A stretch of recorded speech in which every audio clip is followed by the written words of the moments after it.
वैशाख के महीने में पड़ने वाली एकादशी, चतुर्थी, प्रदोष, अमावस्या, पूर्णिमा, शिवरात्रि, ये सभी इतनी महत्वपूर्ण क्यों हो जाती है?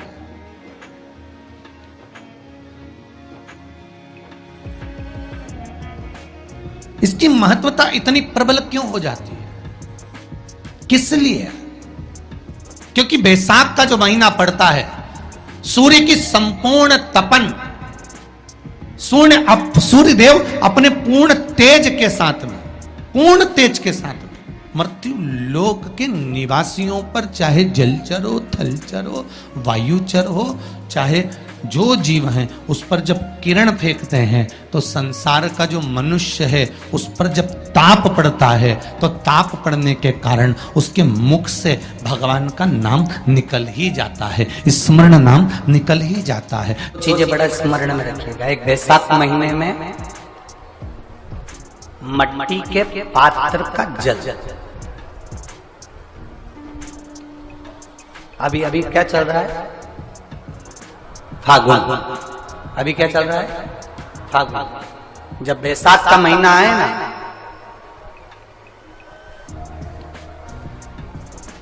जितने यहां बैठे और जितने आस्था चैनल पर सुन रहे और जितने फेसबुक यूट्यूब पर कथा श्रवण कर रहे हैं, जितने मोबाइलों पर देख रहे हैं, प्रयास करना, बैसाख के महीने में मिट्टी के पात्र में जो रात्रि भर जल रखा हो, मिट्टी के पात्र में, अगर आपके पास में घड़ा हो, हंडा हो, नी हो, तो दिया हो, दीपक हो, कुल्लड़ हो, कोई भी तुम्हारे पास में जो मिट्टी का पात्र, उसमें जल भरना। वो जल बैसाख के महीने की किसी भी सोमवार के दिन, किसी भी सोमवार के दिन, बैसाख महीने में, या किसी प्रदोष के दिन, या बैसाख महीने के शिवरात्रि के दिन, वो मिट्टी के पात्र का जल अपने घर के प्रत्येक व्यक्ति का स्पर्श कराकर उस मिट्टी के पात्र के जल को तांबे के पात्र में डाल लीजिए और घर के प्रत्येक व्यक्ति का स्पर्श करा लीजिए और शंकर भगवान पर कुंडकेश्वर महादेव के नाम से समर्पित करिए। कुंडकेश्वर महादेव। कभी जीवन में पीछे पलट कर देखने की जरूरत नहीं पड़ेगी, आप उन्नति की सीढ़ी की ओर बढ़ते चले जाओगे। आप यदि कोई कार्य के लिए जा रहे हो, लड़का लड़की का संबंध करने के लिए जा रहे हो, संबंध नहीं हो रहा, तो पहली बार आपको लड़का अच्छा लग रहा है कि इस लड़के से संबंध होना चाहिए, या ये लड़की अच्छी लग रही है इससे संबंध होना चाहिए, तो बेलपत्री चढ़ाने से पहले एक काली मिर्ची शंकर भगवान के शिवलिंग पे समर्पित करके, फिर ये बेलपत्री की जो डंडी है, जहां आप बैठे हो उससे ठीक विपरीत की डंडी होना चाहिए और शंकर को समर्पित कर दीजिए। संबंध पक्का हो जाएगा, जिससे चाहो आप उससे संबंध कर सकते।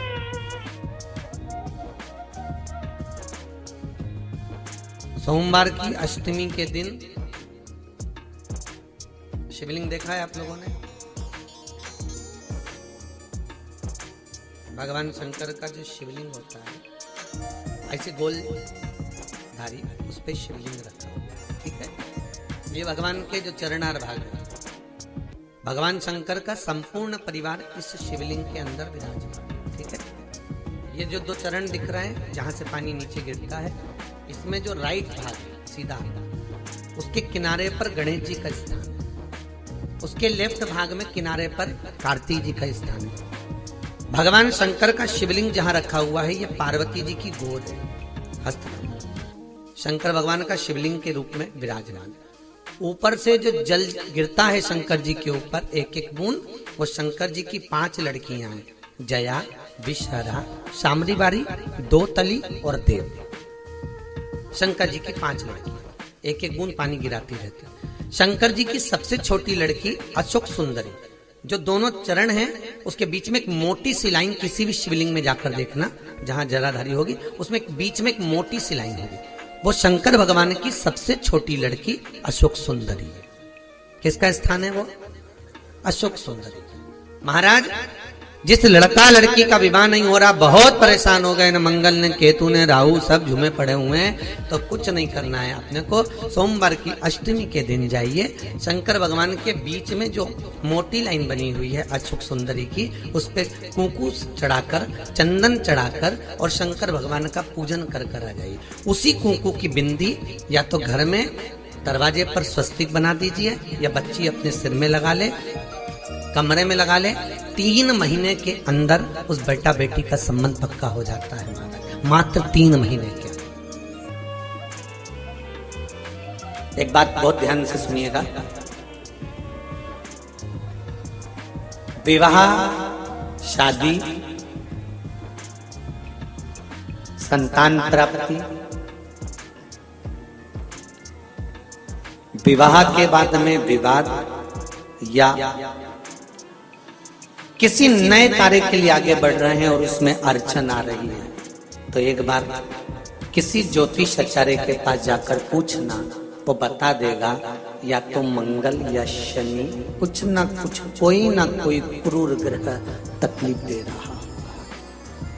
ज्योतिष आचार्य के पास जाएंगे, वो कहेगा। जितने भी ग्रह हैं, चाहे राहु हो, केतु हो, मंगल हो, शनि हो, बुध हो, भौम हो, सूर्य हो, ये सारे जो ग्रह हैं ये शंकर भगवान के शिवलिंग के पास में विराजमान है, शिवलिंग के पास में विराजमान। कभी मौका मिल जाए, विवाह शादी में देरी हो रही हो, या कोई नया कार्य चालू कर रहे हो उसमें देरी हो रही हो, या कोई सर्विस के लिए, नौकरी के लिए जा रहे हो और वो कार्य नहीं हो रहा हो, तो एक धतूरा, केवल एक धतूरा, उस धतूरे को फोड़कर उसके अंदर का फल निकालकर उस फल को शिवलिंग पर चढ़ाकर 1 लोटा जल शंकर भगवान को समर्पित कर कर। दिन होना चाहिए मंगलवार। कौन सा दिन होना चाहिए? जम के बोलो जरा, मंगलवार समर्पित करो।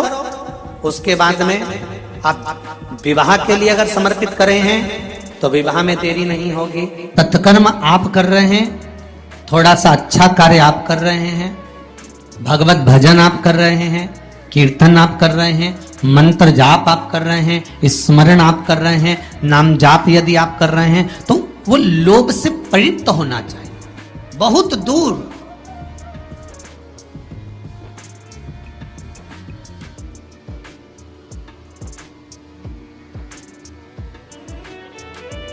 आपके भीतर वो उपजे ना।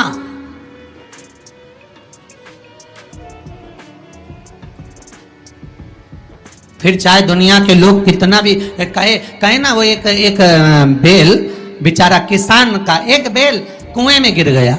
अब कुएं में गिर गया तो किसान का बेल जब कुएं में गिरा तो ये देखा कि कुएं में से बेल को निकालना है। खूब मेहनत करी किसान ने बेल को निकालने की, पर वो बेल निकल नहीं रहा था। बहुत बहुत बहुत बहुत मेहनत करने के बाद भी वो बेल नहीं निकला। बहुत अथक प्रयास करा गया पर बेल नहीं निकला। तब किसान ने फिर कहीं मशीन वाले से कहा होगा कि इस बेल को निकालना है। मशीन वाले ने कहा 25,000 रुपये लग जाएंगे, 20,000 रुपये लग जाएंगे। तो उसने सोचा 20,000 25,000 लग जाएगा तो इससे अच्छा है कि इसको पड़े ही रहने दो। बेल किसी काम का तो था नहीं, बूढ़ा हो गया था। अगर बेल बूढ़ा हो गया है तो इसी कुएं में पड़े रहने दो, मर जाएगा। इसी कुआं भी सूख गया है, इसमें कोई दिक्कत वाली बात नहीं। अपन कचरा पटकते जाएंगे, बेल को वहीं की वहीं दबा देंगे। गाँव के लोगों से कह दिया मेरा बेल कुएं में गिर गया है और ये बूढ़ा हो गया था। एक काम करो, तुम्हारे गांव का जितना भी कचरा है ना, घर वाले वो सब लाकर इसमें डालते हैं ना, बेल मर जाएगा। धीरे धीरे उस पे मिट्टी डल जाएगी। गांव के लोगों ने कचरा लाकर डालना चालू करा। जैसे जैसे बेल के पास में कचरा पटकना प्रारंभ करा, बेल भी समझदार था। इधर कचरा पटकते तो इधर पांव रखकर खड़ा हो जाता, इधर पटकते तो इधर पांव रखकर खड़ा हो जाता। धीरे धीरे पूरा कुआं भराते चले गया और बेर कचरे पर पांव रखते रखते रखते रखते रखते रखते बाहर।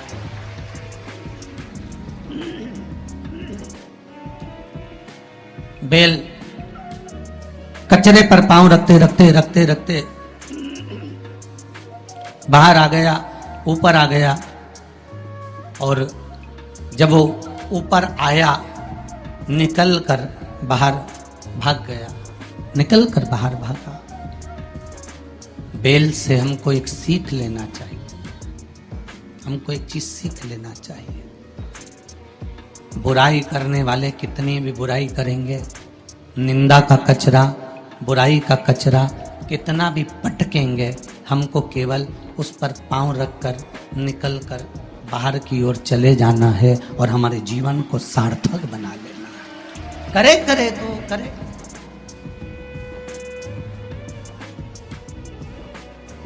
अब शब्द कहने वाला कहता रहे, ताने देने वाला देता रहे, गाली देने वाला देता रहे, अपनी शिव भक्ति, अपना स्मरण, शंकर का अनुमोदन होता रहे, बस इसका ध्यान रखना। बैसाख के महीने में 9वीं तिथि को माता जानकी का प्रागट्य हुआ है पृथ्वी से।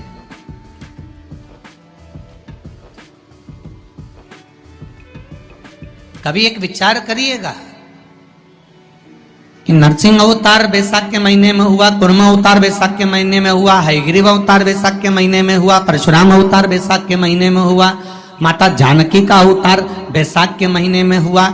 आखिर बैसाख के महीने में, माधव महीने में इतनी महत्वता क्यों?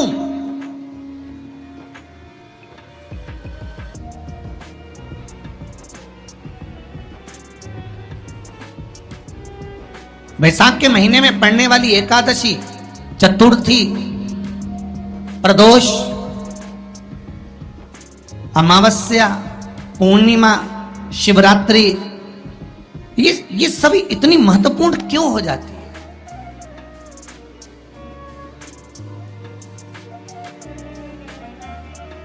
इसकी महत्वता इतनी प्रबल क्यों हो जाती है? किस लिए? क्योंकि बैसाख का जो महीना पड़ता है, सूर्य की संपूर्ण तपन, सूर्य देव अपने पूर्ण तेज के साथ में, पूर्ण तेज के साथ में मृत्यु लोक के निवासियों पर, चाहे जलचर हो, थलचर हो, वायुचर हो, चाहे जो जीव हैं, उस पर जब किरण फेंकते हैं तो संसार का जो मनुष्य है उस पर जब ताप पड़ता है तो ताप पड़ने के कारण उसके मुख से भगवान का नाम निकल ही जाता है, स्मरण नाम निकल ही जाता है। जब उसके मुख से भगवान का नाम निकलता है तो वो भगवान की शरणागति खुद ग्रहण कर लेता है स्वयं।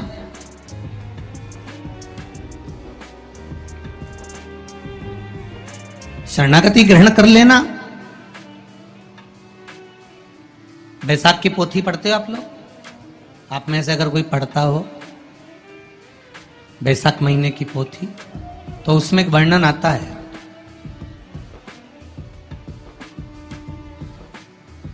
गीता प्रेस गोरखपुर के कल्याण अंक में भी आप ये पावन बैसाख चरित्र श्रवण कर सकते हैं। उसमें बैसाख महीने की पोथी में 10वें दिवस की कथा में 10वें अध्याय में एक व्याध और शंख मुनि का चरित्र आता है।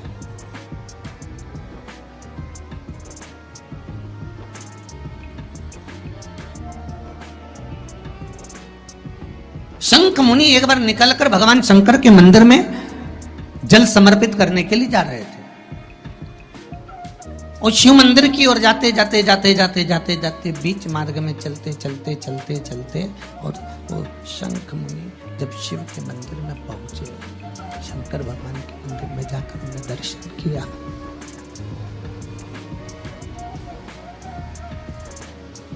जल का पात्र उठाया और वो जल का पात्र उठाकर जब भगवान शिव को समर्पित कर रहे थे तो उसी समय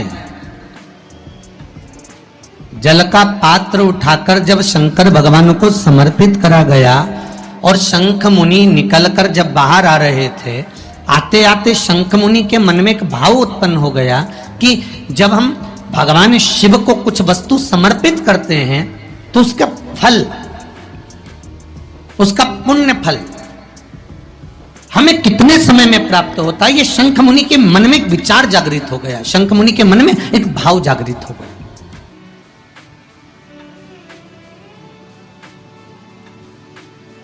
कई माताएं पशुपति व्रत करती हैं,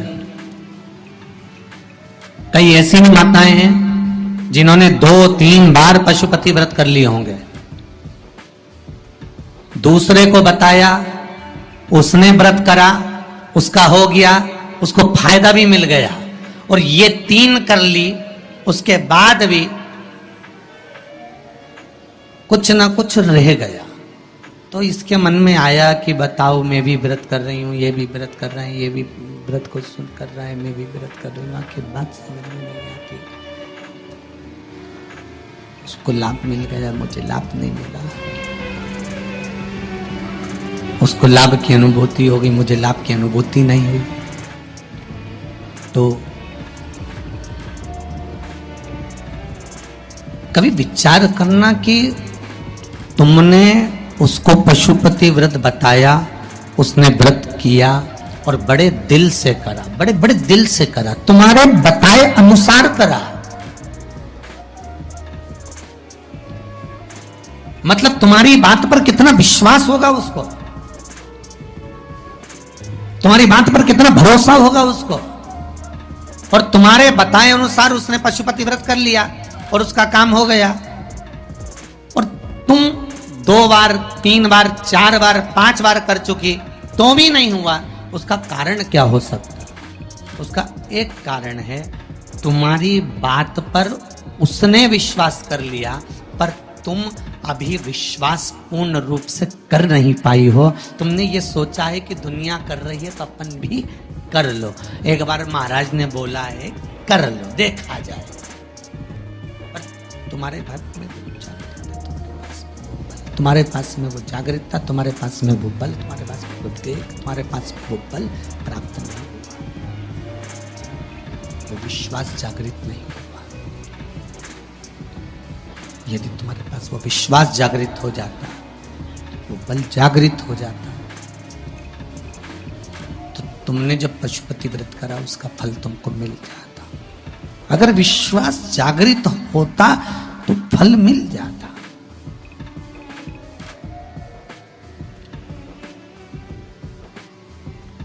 विश्वास जागृत होने पर फल की अनुभूति